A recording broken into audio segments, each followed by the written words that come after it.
Tomorrow is not today's measurement when the misery is bad enough, right? These people don't have to the suffering consideration. It's a privilege, man. I'm trying to put food on the table right now. I'm paying my rent tonight. You want to talk to me about investing in my future?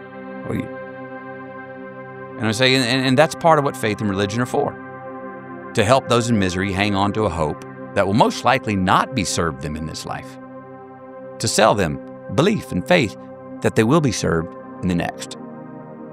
And what if there is nothing there, man? What if there's nothing to hope for? What if there's no next? I don't know.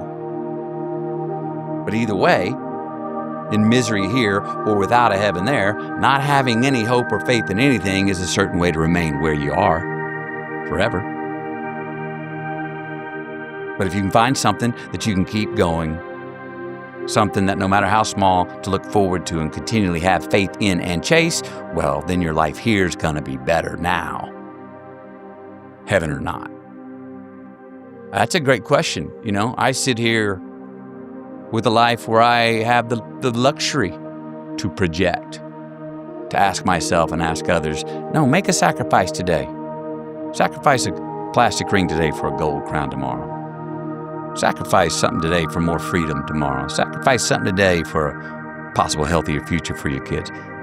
I understand that's a luxurious position. I'm not going to apologize that I'm in it, but I understand to someone in misery, they're going, good for you, man. I'm trying to feed family tonight. I'm not thinking past that. I can't think past that. What do you ask them to do? Yeah, my indirect thing I would say and understand is, well, if you don't have the hope or believe in something, you're going to definitely got to remain where you are. And if you have hope and faith in something, I'm not saying it's 100% get out of jail. You're going to absolutely get out, but you got the best chance to. I'm going to close my show that I'm doing when I'm this little tour with that. Because, hey man, kumbaya. I get it. I don't think that's how peace is coming. I think that's a great place to hope for, but to get there or closer to there is going to take punk rock or rage. It's going to take getting wild. It's not going to be necessarily logical. It's not going to be tame. It's not going to be whispered. I don't think.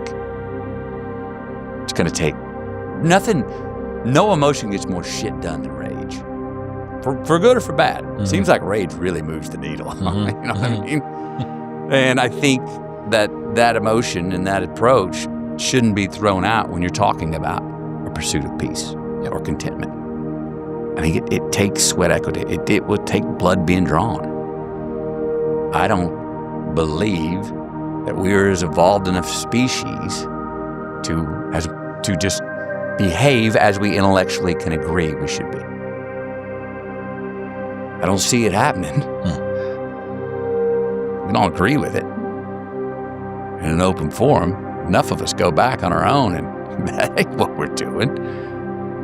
You know? It's a good idea.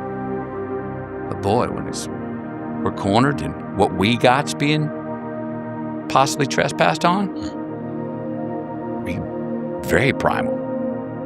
But the result, which we know there isn't really one, and we cannot imitate someone else's exact result. We're going to have our own way to get there. The approach is all. I think that's the best our life can get is one constant approach, and with many different approaches, but knowing there is no result. That's when I always say, the metaphor, life's a verb. But that's really fun to go, no. Don't study the result. What was the person doing when they got there? And everybody who's achieved something great was some sort of outlaw, some sort of hustler, out of balance, out of whack, dark times. Whoa. Extreme. Still wakes up in the middle of the night and glad they're wearing a mouth guard because they'd have chipped all their teeth to that fucking nightmare they were having about those things they did back then. I'm one of those.